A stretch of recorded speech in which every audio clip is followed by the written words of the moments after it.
What's going on, fellow developers? My name is Tolopotz, and in today's video we're going to be implementing passwordless authentication in a full stack application. We'll be building a login page with a form that only has an email field. You'll then enter your email, click login, and be sent an email. In the email, you'll find a button that will redirect you back to your application and log you into your system. The next time you try to log in, you'll be sent a slightly different email to log in with. You'll also be able to manage your users in Stytch's dashboard. In this video, you'll learn how to use Vue JS with Vue Free's composition API, Vue Router, Node.js with Express, and finally, how to use Stytch's Magic Link API to create a full stack passwordless application. Stytch is an authentication platform for developers that has multiple passwordless solutions such as magic links, SMS passcodes, OAuth login, and much more.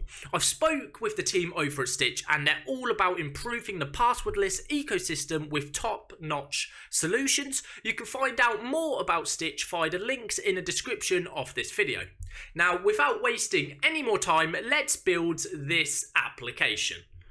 Okay guys, so I have got a fresh folder here opened up in Visual Studio Code, and the first thing we're going to do is we're going to open up the integrated terminal, and now I'm going to run npm create fight at latest. Now when you hit this, you may get a message saying install fight at latest. Just click yes and now allow you, because I've already done this before, it's not going to ask me.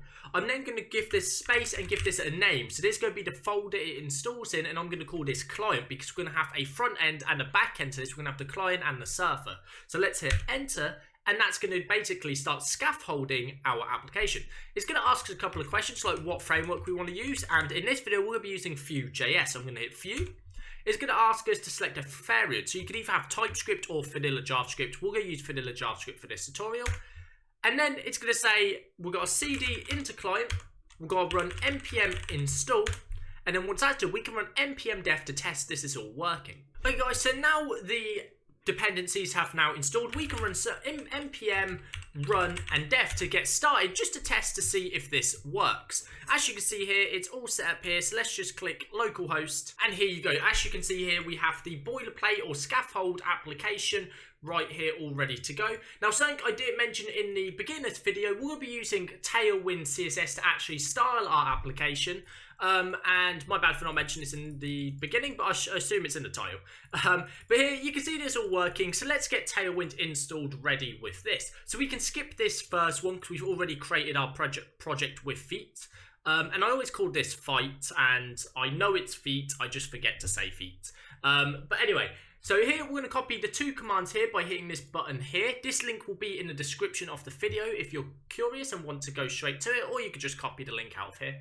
And let's go back to our code here. We're going to stop the development server, and we're just going to hit enter. That's going to start installing this. So you can see it's going to install 3 dependencies. That's Tailwind CSS, Post CSS, and Auto Prefixer.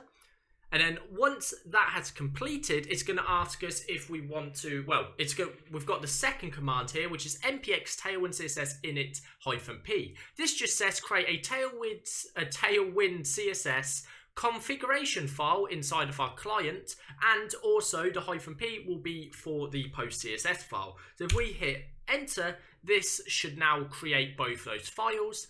And as you can see, we have tailwind.config and also postcss.config. Now we need to change the Tailwind config to work with Vue JS. So what we're going to do is we're going to go back to this link here, and we're going to copy this tailwind.config.js. We're then going to paste it inside of here, and as you can see, this is just what it's targeting. It's targeting any HTML file or any file within source, which is like .vue, .js, .typescript, .jsx, or .typescriptx. And there you go.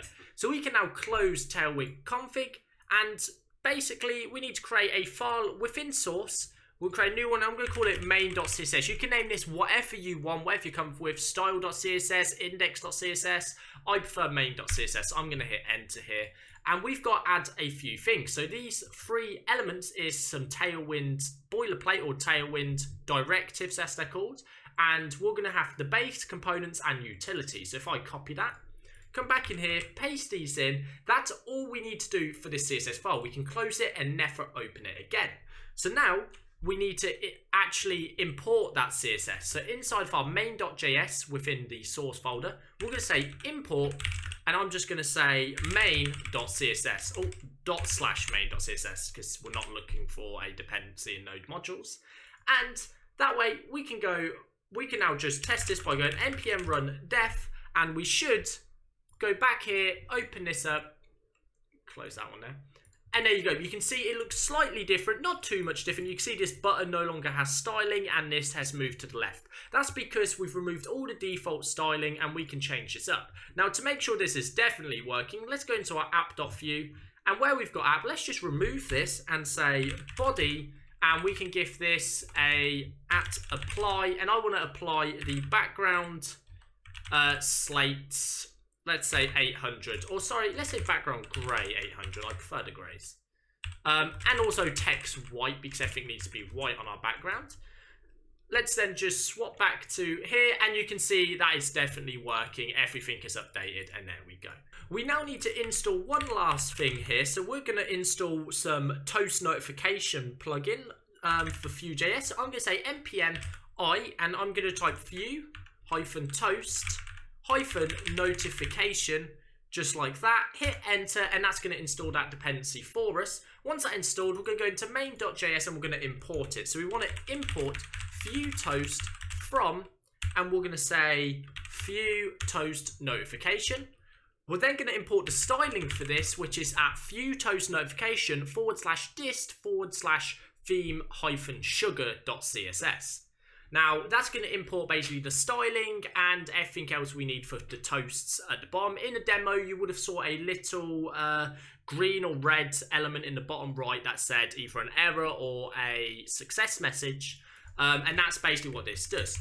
We then want to install one more thing, which is going to be Vue-router, because obviously we're going to need routes, and we're also going to need to restrict routes with authentication. So I'm going to hit enter, and that's going to install the Vue-router dependency. Now, once that's installed, we're just going to basically say .use in here, and we're going to pass through Vue toast like that.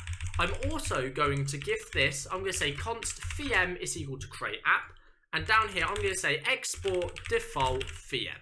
Now, the reason I'm doing this is because I want to import the main, or basically get reference to this create app here, this application we're creating, and actually be able to use it so we can actually use the Vue toasts. But we'll go over that more once we actually get to that part. But for now, just follow along and I'll explain once we get there.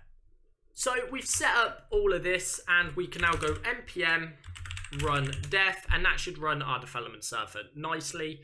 One thing I'm going to do is we're going to delete all the boilerplate code. So we're going to delete the assets, we're going to delete the components, and inside of app.view, we're actually going to remove both of these from in here, including the import at the top.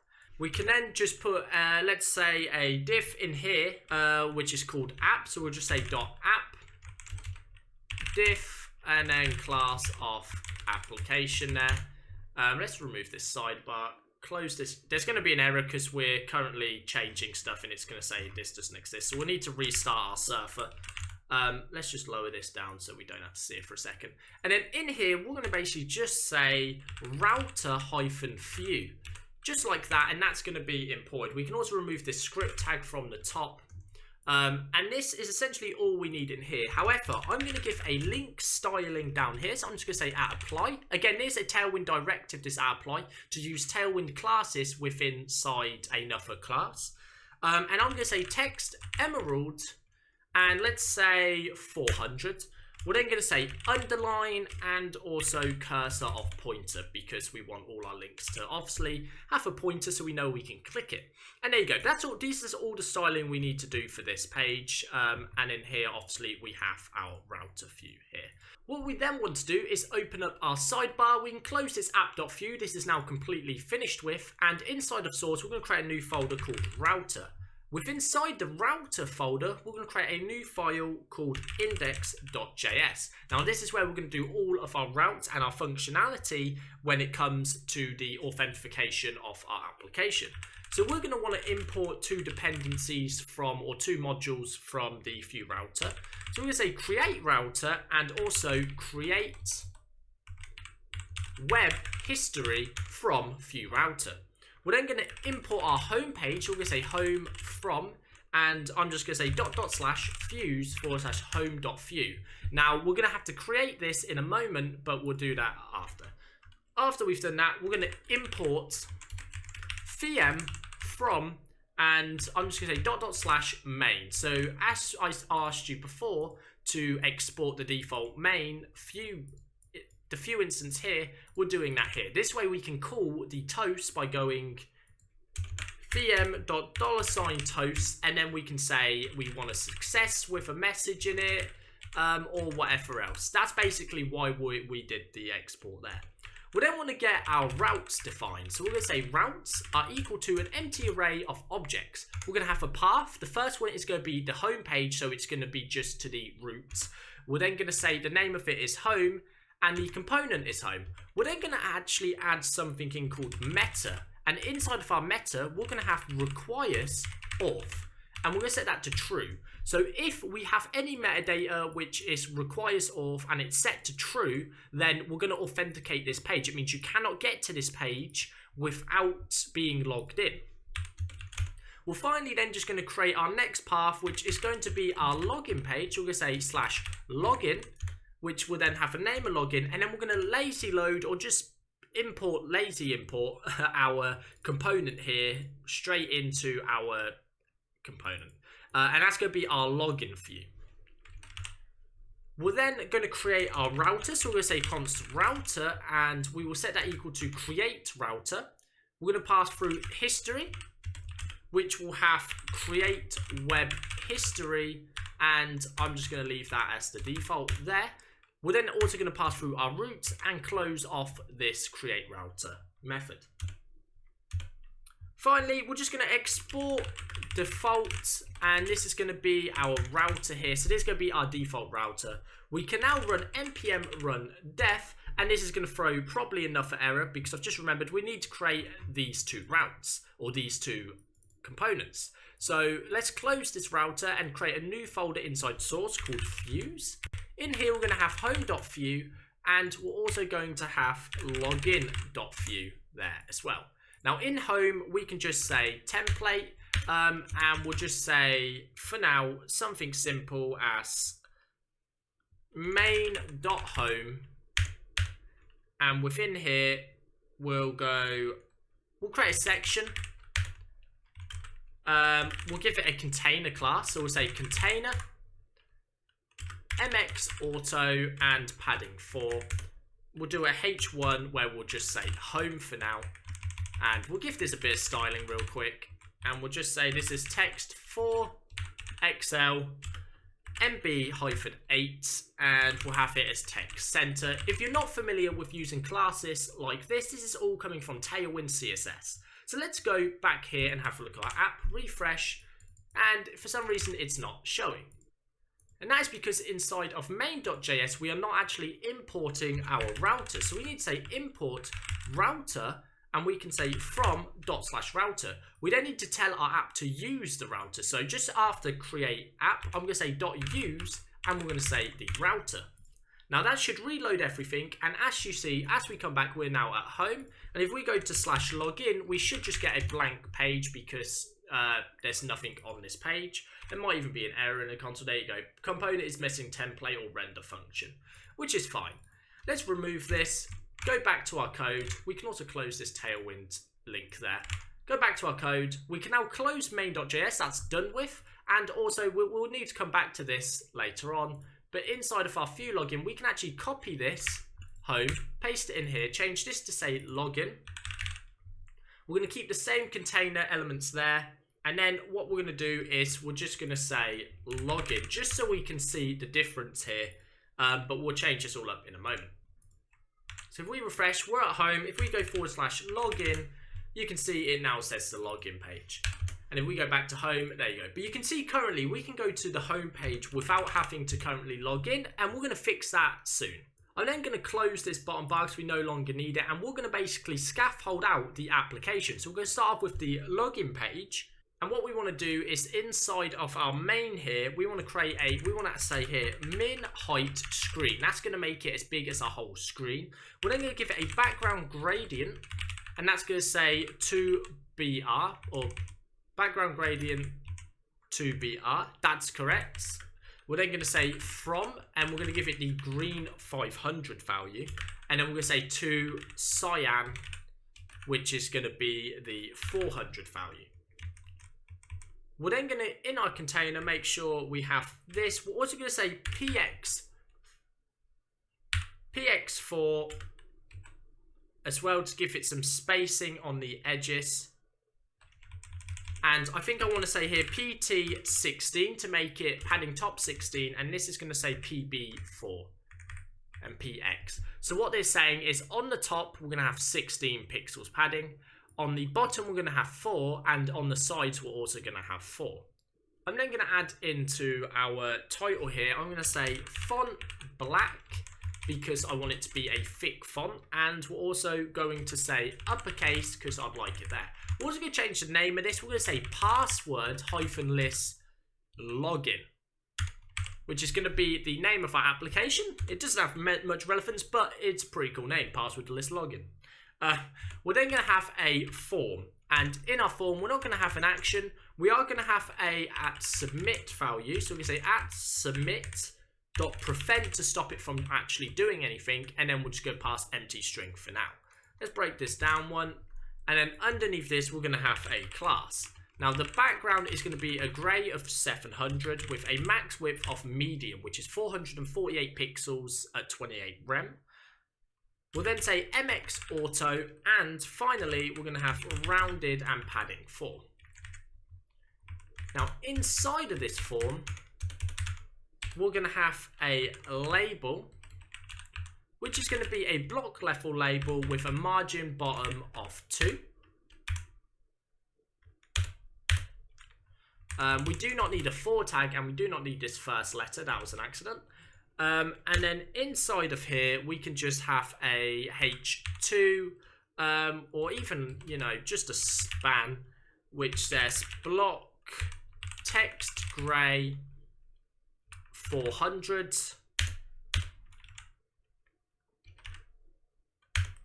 And we'll also add in the margin bottom of 2 there. We're then going to say enter your email address in the actual block, and we'll have an input with the type of email. Let's just take a look how this is looking so far. So as you can see here, it's looking pretty good. We've got the password list login at the top here, along with the form element here in the middle. So let's start up our email here. So we're going to pass through the type. We're then going to give this a placeholder, and this placeholder is just going to say something along the lines of eg, for example, and we're going to say John Doe @example.com. We're then going to give this a theme model. Now this is where we're going to start adding functionality. So at the top of our page, I'm going to create a script, which we're going to have the setup in here, which is just some syntax sugar to shorthand our setup function. And we're going to basically import ref. We're going to import ref from Vue. We're then going to import VENM from, and we're going to say /main, because we're going to need reference to our actual element. We're going to say const email is equal to ref, which could be an empty string. And that's where we're going to actually model our input system down here. So that's now going to be modeled to that. We're going to have another one as well, which is going to be const is submitting. So when we're submitting our form, this will be set to true, and we're going to change stuff down here. So down here, we're just going to say, after theme model, we're just going to say disabled, and we're going to set is submitting. Basically, we're going to copy this and paste it here. And so if it's disabled, or if we're submitting the form, we're going to disable our input so that you can't enter anything else. We're then going to give this the class. And the class is going to be block with a width of full. We're then going to have it as rounded. We're going to have a background grey of 800, a padding Y with 2 and a padding X of 4. We're then going to set the disabled, so when it is disabled, we're going to make the opacity 50% or 0.5, which is going to allow us to, you know, make so visually you can see that these are disabled and you cannot use them. Now, after the label, we want to add in a div with the class of flex. There we go. And with the class of flex, we're just going to say, we're also going to say justify end because we want the this, we're going to hold the button and we want the button to sit at the end. We're then going to have the input type of submit, which is going to be our button, and the value of login. Let's just break this down so you can read it a bit easier. I'm also going to zoom in just a tad, just so you can read it, in case it's not very visible. We're then going to basically take is submitting value here, and we're going to paste it on this one as well. We're then going to give this a class of inline block. We're going to say background emerald, and we're going to say 500, or actually even 400 because it'll look a bit lighter. We're going to say text LG. Text grey 800 to make the text dark. We're going to make the font bold. We're going to give it uppercase, rounded with a padding on both sides of 4 and a padding on top and bottom of 2. And we're going to give it the cursor of pointer along with the disabled opacity. So the same thing we have up here. I'm just going to copy that and paste that down here. Now, if we go back to our application, you can see this is currently what we have. We have this lovely looking password list or login, and if we even shrink this down, you can see it actually breaks down along with our application. So let's undo that. So it's responsive as well. And now we've got all this set up. So this is our login page, and if we go back here, we can see we can go to our home page here. Let's add something extra to our home page. We're going to need a couple more things. So under here, we're going to have a paragraph. And this is going to have a class, and the class on this is going to have text grey 400 to make it or 500 to make it slightly darker to blend in with the background, and then we're going to make it text center. We're then just going to say welcome to the home page, and then we're going to pass through a span which says log out ? And this is where we're going to be able to actually log out. And we're going to give this a class of link. So if you remember at the start of this video, we created in our app a class of link, and that's where we're now applying this to this. So now if we go back, you can see this is what it looks like. If you click log out, it doesn't do anything just yet, but we'll add that functionality in later. If we go back to log in, you can see here. Now, one thing you're going to notice, if we can actually just switch between login and the home page without actually logging in. So let's actually go and fix that. So inside of our index.js, our actual router, we're going to use a router method called before each. And this is basically going to be it's a navigation guard which basically executes before any navigation as it says there. So we want to make this asynchronous. So I'm just going to say here async, and I'm going to say to, from, and next. And it's going to be an arrow function, and within here we're going to say if to.query.token or session token. So if there's a session token inside of our query, which would be up here, so if it says session underscore token equals to a bunch of random numbers like this, then we're going to want to do something. So in here we're going to say we want to go to our local storage. This is where we're going to store our token for our sessions, and we're going to say set item, and we're going to set the item as session underscore token, and that's going to be the same as our here. So this is going to be this token. We're then going to say router.replace, and we want to basically remove the query string. We want to remove that session query string from our token so it doesn't appear there. So we can say query, and we're going to set it to null. If I can actually use the N on my keyboard, that would be great. And there you go. So we've replaced the query there as well.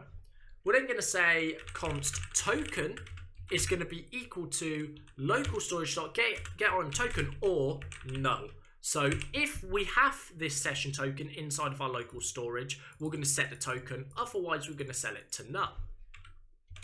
We can then say if to.matched.sum, and basically we can go through this and say record and record.meta.requires auth.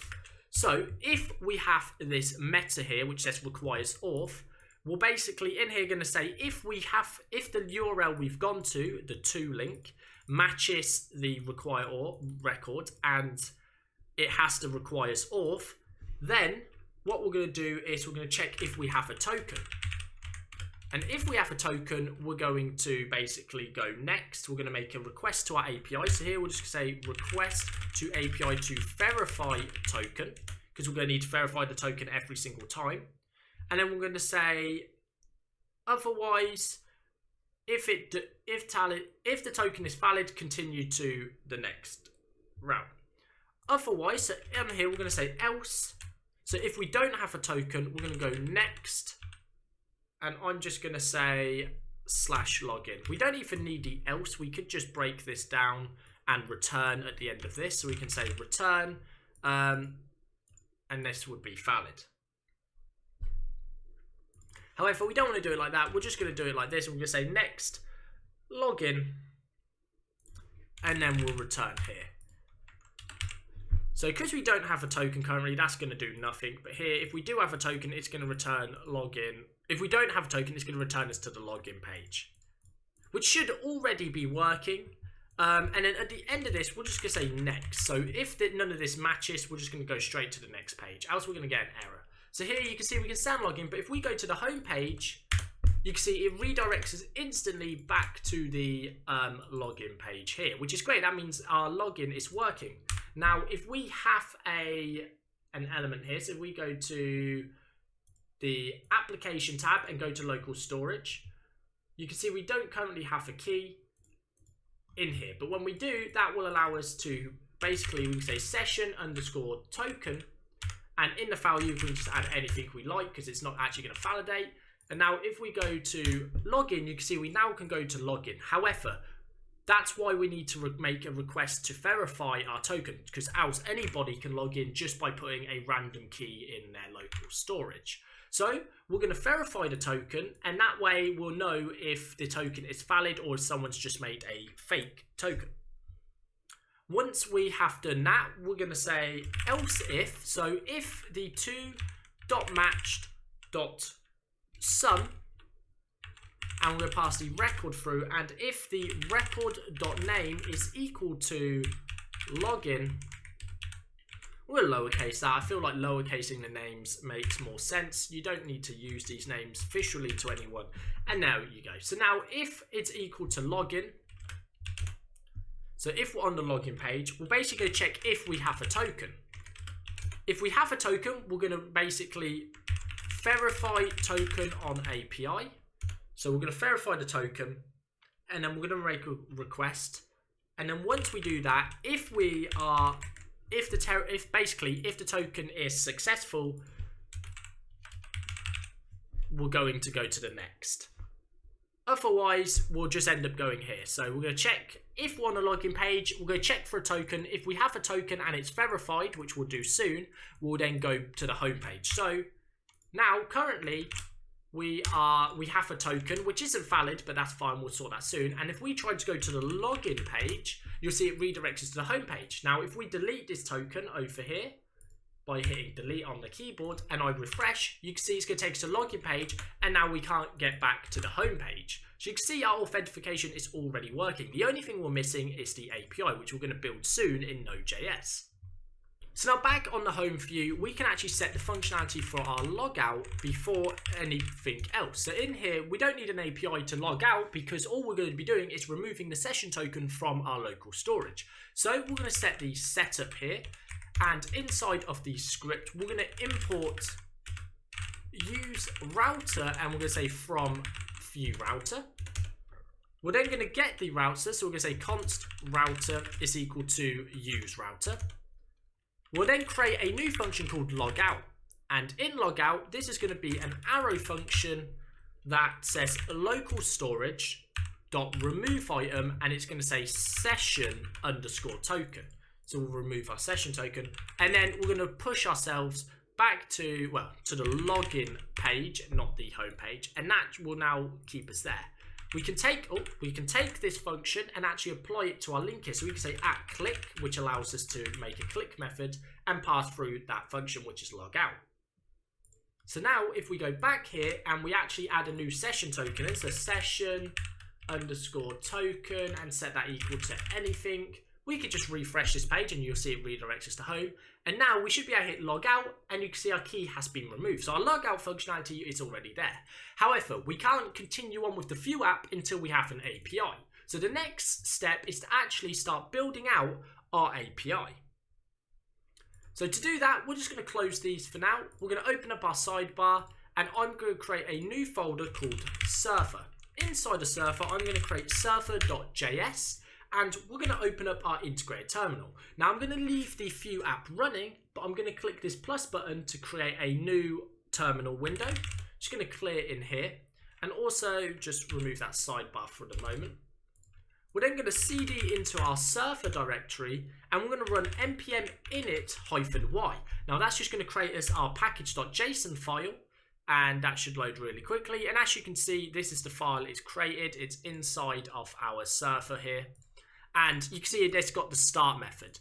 We're going to be changing that in a moment, but I'll explain why in a sec. First, we want to install some dependencies. Now we need to install Express because we're going to be using Express as our Surfer. We're then going to install .env, which is going to basically be how we get our API key. So we're going to have a secret key and some other thing from Stytch, which we're going to install here. And we also need to install Stytch. Hit enter and allow those to install. This might take a minute or so.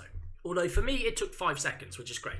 So in here, we're going to I also now want to install one more dependency, but I'm going to use this -d flag to say I want to install this as a development dependency. And I'm going to say nodemon. Hit enter, and that's going to basically set up nodemon so we can run our development Surfer, and it will refresh every single time we hit save. And this is what we're going to use to replace one of our elements. Oh, I did not mean to do that. I was trying to write in here clear so it looks cleaner. Let's close this for a second and open up our package.json. You'll also notice we now have a node modules folder with everything in. So here where we have this start, I'm going to change this to def and also call this mon, nodemon, which is basically going to say use nodemon to call our Surfer. You can also see all the dependencies and their version numbers here. If yours are different to mine, don't worry, it may still work, but if you do get any errors, maybe try changing your version numbers to what I'm currently using, and also then just delete your package.lock and reinstall them. So before we do anything else with this Surfer here, we're going to create one more file inside of our Surfer, and it's going to be called .env. Now in here, we're going to basically have all of our keys. So I'm going to have a port number, which is going to be 5000. So that's the port our Surfer will be running on. Our app currently runs on 3000, so we want to use something different to that. We're then going to have our Stytch, and we're going to call this our Stytch PID, which stands for project ID, and we'll get that in a second. We're then going to have a Stytch secret, which is going to be our secret API key, which I will not show you, but I'll show you how you get it. We're then going to have finally our Stytch env, which is going to be the environment, and we're going to set this to test because we're going to be in the testing environment. There's also a live environment, but we're going to be using the test environment here. So let's go get these keys. So we're going to need our Stytch project ID and our secret. So back over on our web browser, if we go to stytch.com, again, all the links will be down in the description, we can log in over here or just click log in here. So I'm going to continue with Google, which should log me in, give me an option to pick my account. So I'm going to select tylerpotts@gmail.com, and that's going to log me in and set me up. So if you go to project settings, you can change the name of your project here, you can add more people, and you can also add billing to your project. Now, Stytch are really kind and allow you to basically test your application for completely free. The only limitation is you can only have the user you signed up with sign up to your user. So I can only use the Tyler Potts dev email to sign up here. If you do want to use more, you can add a billing or a You can add some billing information to your organization or billing section here, which will then allow you to have more users and use more. As you can see here, it requires a valid credit card to do that, but both live and test environments have a limit of 100 free active users per month each. So you're actually allowed to set up put your email, your payment details in, and you can then have 100 free. So you will not be charged until you go over the free limit. So obviously if you do want to test more, then you can put your billing in here to test more, but for this tutorial we don't need to, so this will work perfectly. And then for each additional monthly active user, it's only 10 cents per month, which is super generous and really awesome. So let's just go back to our dashboard. This is where we can add our see our users, and then we can also add a few other things. Now what we want is our API keys.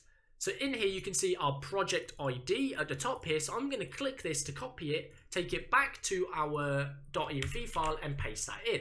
Next up, we're going to get our API key or our secret key, and as you can see here, this is our secret key. You can delete it and create a new one if you want to. However, I'm going to copy mine, take it in here and paste it in here. Now I suggest you don't try and use mine, because I will be deleting this key as soon as this tutorial is finished. I'll be deleting this key, so you will not be able to use it, and this secret key. So I suggest you basically come here, create your own account and actually get your own keys. We also have this public token here, but that's used for SDK authentication and OAuth integrations, which we'll be going over in another video. One other thing we need to do is go to our redirect URL. So when you get sent an email for a magic link from Stytch, you're gonna click a link in the email. Now that needs to know where it's redirecting to, and we need to redirect it to http://localhost, and that's going to be 5000/auth. So in here, we're going to redirect back to our API, our server, and not our front-end application, because we need to authenticate the session token or the token which we are passed back from our email address. Then we're going to select login and sign up. You can also do invite, so you can invite people to your application, but we're not going to be doing that in this video. We can then set as default and hit confirm, and that's going to add them both in here. You can actually add another one, which would be our invite as well, if you do want to add it later. So now we've done that, we actually do not need this anymore. We can keep user management open so we can see it, but we don't need it necessarily right now. So let's minimize this, and back in here we can close our .env and go to our server. What we're going to do is we're going to import some things. We're going to import Express, which will require Express. We're then going to require Stytch.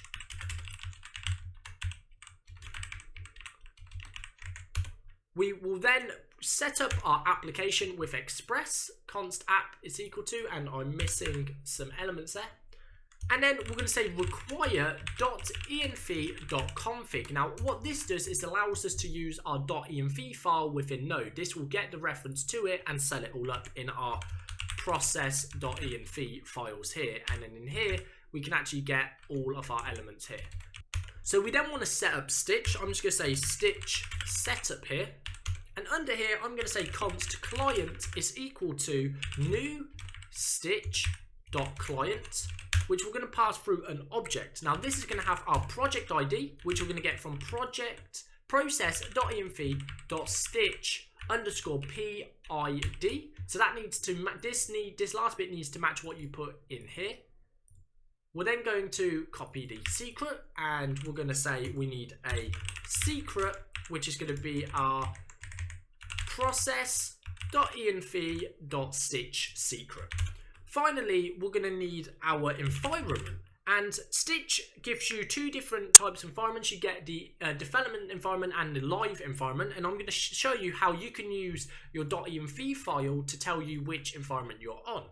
So what we're going to do is we're going to say if process.env.stytch.env, which is what we called it here, and we're going to say if that is equal to test.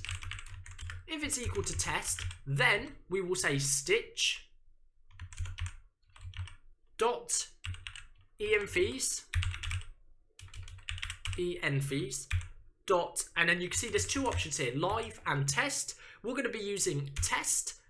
Otherwise, if we have not got our env set, or it says something else other than test, we're going to say .env.use, and we're going to use the live application. So that's going to set this up in live. So if you're running this on a local machine or on a development server, you can actually easily switch between just by changing your .env file to something else. If you was to delete that or put live or anything else in there other than test, it would run as a live environment.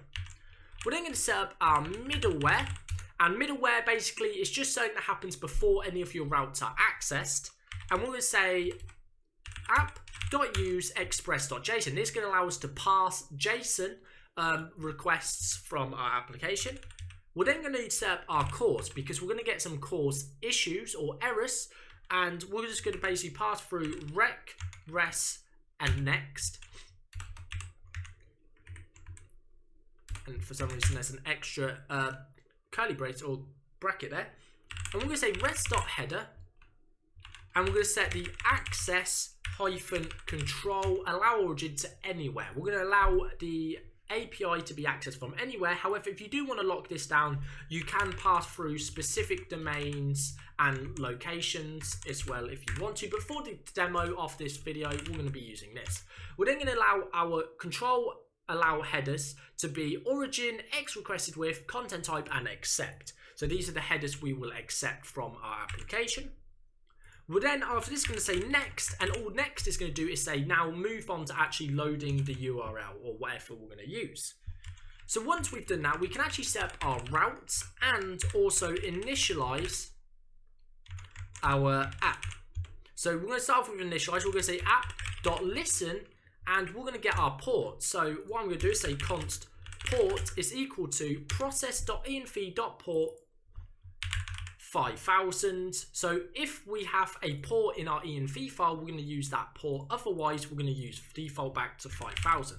So I'm going to say port, and we're going to say we'll use an arrow function which says server started on port there. And that's basically going to tell us which port we're currently running on. And now we're going to set up our actual route. So the first route we're going to get is a post route. So we're going to make a post request to this route, and that's going to be at our, we're going to do that at login or create. So login or create is what we're going to be using to actually log into our front end application. So we're going to say async request and response, and we're going to pass through a arrow function here. We're then going to get our email from, equal to our request.body. So this is just going to destructure our body into this email here. We're then going to do a try and a catch. We're just going to catch an error, and if we have an error, we're going to say res.status 400, which is going to tell our front end application that there's an error, and we're going to pass back some JSON which says success is going to be equal to false. Our message is going to be equal to, and I'm going to simplify this, we're not going to use the message that's sent through. However, I'm just going to say error creating / login in user. And finally, I'm just going to say pass back the actual error that we get so people can see the error, especially developers who want to know what the error is. So now we can say try, and we're going to make a response, and we're going to set that equal to await client dot, and now we can say magic links dot email dot login or create. And all we have to do in here is pass back our email we get from our body. So the email we send to this application, we're going to say, hey, can we check if this already exists? If the email already exists, then we're going to log in. Otherwise, we're going to create a new account and then log in. So we're going to say, or send the email. So once you call this, it's going to send an email to the email address you're trying to log in, if it exists. We're then going to say res.status 201, which is a successful status, and we're going to say JSON, we're going to pass success true, message is going to be, and we're going to do something a bit special here. We're going to say if the response is user created. So if we've just created a new user, we're going to say user created, dot space. Otherwise, we're just going to pass through nothing. And then we're going to say magic link sent to, and we can say $email. You can also remove the space there. So all we're saying here is if we've just created a new user, which we'll get back from the response, we could say user created. Otherwise, we're just going to say magic link sent to email. So if it's a new user, say user created, magic link sent to email. And that is it for this first route. We're then going to create another route under here, which is going to be our get. And this is going to be a get request to auth. So this is what we're going to get after we click the email we get from Stytch. We're going to basically click our get. And this is also going to be an asynchronous request. And we're going to say const token. So we're going to be passed a token, but that's going to be in our query. So we're going to get a query back, excuse me, remove you. We're going to get a query back from our, from the email address we opened. We're then going to do a try and catch, and this is going to be a response, which is basically just going to validate that this is correct. So we're going to say dot magic links dot authenticate. We're then going to pass back a token, and then we're going to pass back some options. Now we can say in here session duration in minutes, and we can set the session duration. So if you set this to 5 minutes, which is the minimum you can set, that means after 5 minutes you'll be logged out of the application, meaning your key will no longer be valid and you'll have some issues. You can also set this to something like long. You could say a couple of weeks, a couple of days. I'm pretty sure this is a day, maybe. No, in minutes that's probably a lot longer. But you can see you could do something like this. You want, let's say you want to be logged in for 30 days. You can say 30 days. So this is a minute. So we want to say 60 minutes times by 24 times by, and then how many days. So we're going to say, let's say we want 30 days. We can say by 30, and that's going to give us 30 days to be logged in, and then after 30 days it'll ask us to re-log in to make sure we're not, you know, we're still using it. For now, what we'll do it is 5 minutes because I want to be able to demo to you us getting logged out during creating this. Then once we've done that, we're going to do a try. Oh no, we're already in a trial catch. Once we've done the response, we're then going to send rest.redirect. So we're going to redirect the user to, we can say backticks here, template strings, and we're going to say HTTP, and now we're going to give it our front end, which is 3000. We're going to say / and then we're going to pass our session underscore token, which is going to be equal to response dot session token. So this response here will give us back a session and a session token, and we're going to pass the token to our front end application by redirecting this there, which will then in turn save this token to our local storage.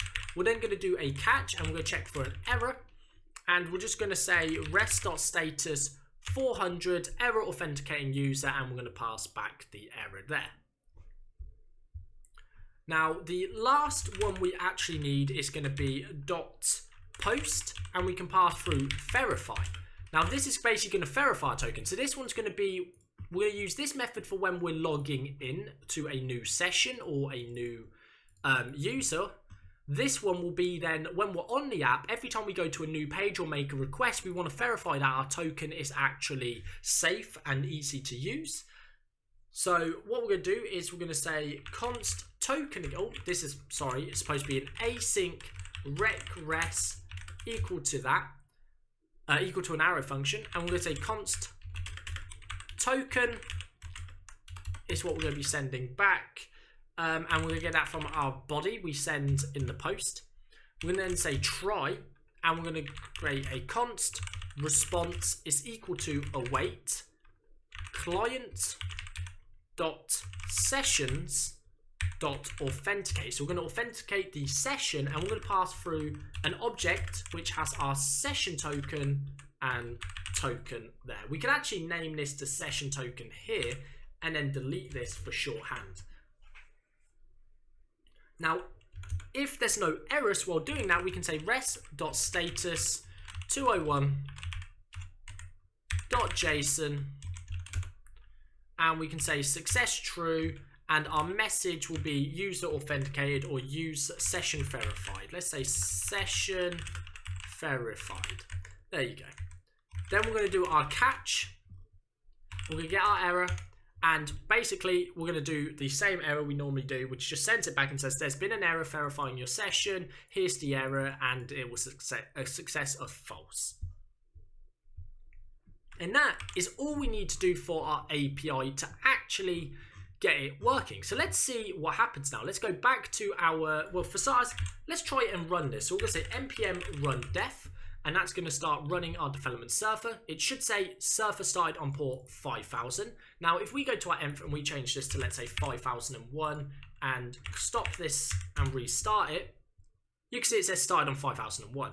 I want to start this on 5000, so I'm going to stop this again and run npm run def, and there you go. We're started on 5000 and our Vue is also still running.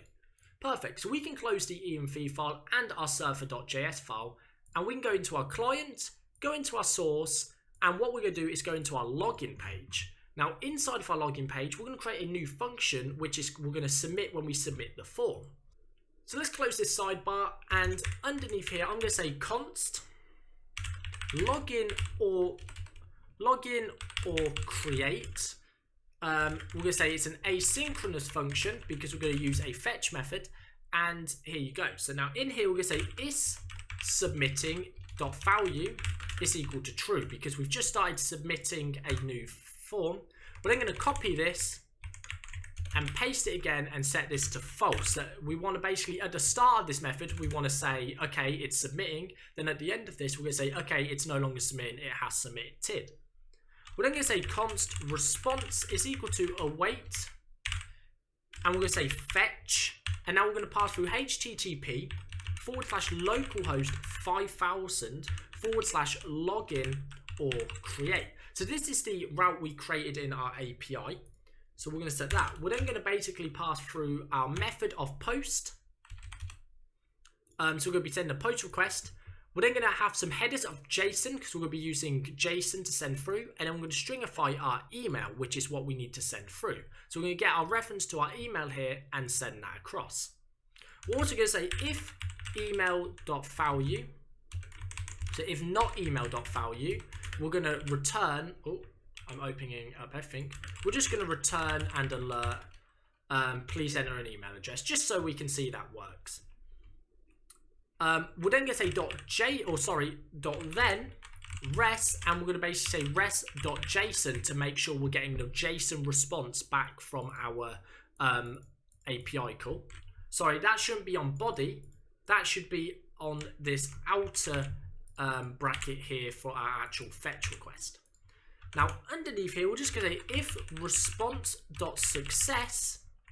So if it's successful, we're going to say $toast. So this is why we needed to import our Vue instance. We're going to say response.message.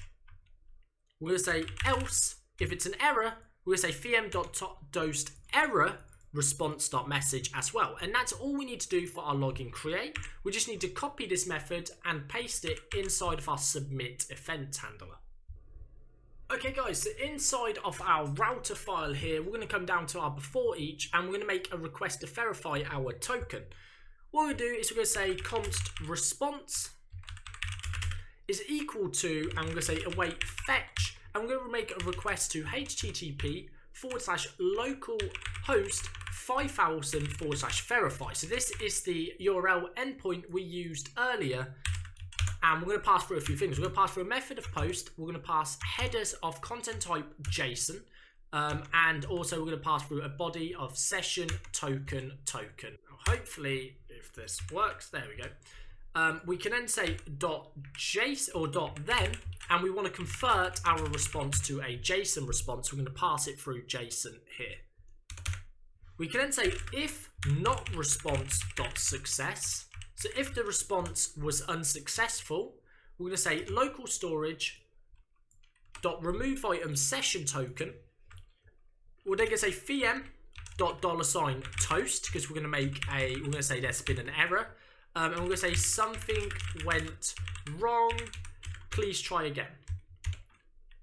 We're then going to say next, and we will pass through /login because we do not want it to redirect to the home page.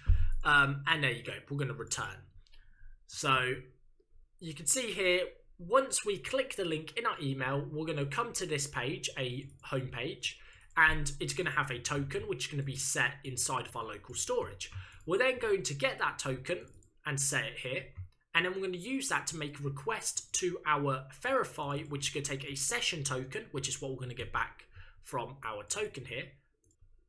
So then we want to copy this exact same function down here and place it down here. Now you could put this in a function, but I prefer to keep it separate in case we need to make any changes. We're then going to say if response.success, we're going to return home. Otherwise, we're just going to leave it and it's going to go to this next down here. So every single time we go to next, we want to be making sure we're redirecting.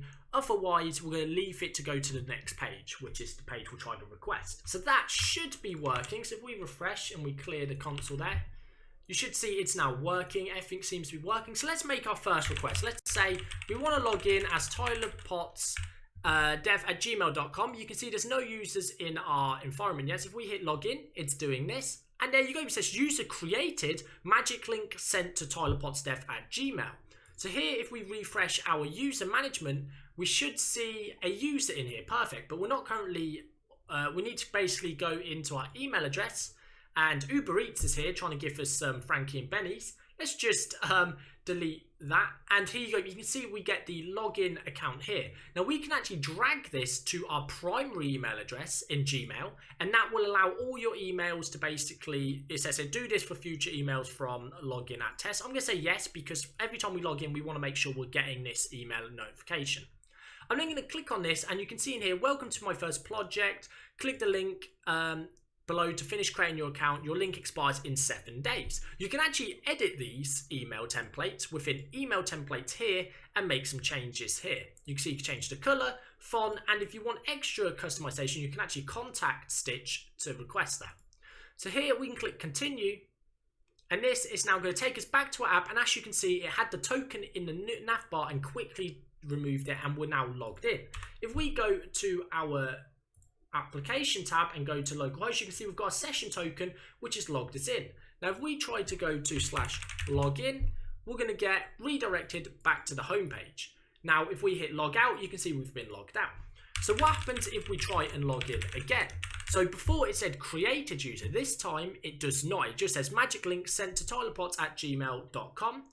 We can click OK, and we can go to our email address again. Hopefully we should get a new one. You can see your login request to my first account. You can see it's a different email to the last one. This one expires in 1 hour because it's a login request and not a create account request.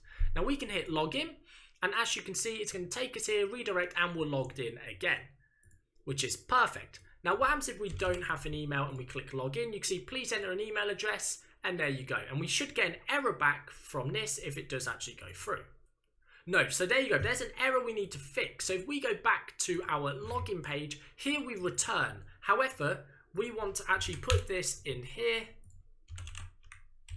and we want to say, actually, to fix this, all we want to do is do this before we set submitting value is true, and that will fix our issue. So let's refresh.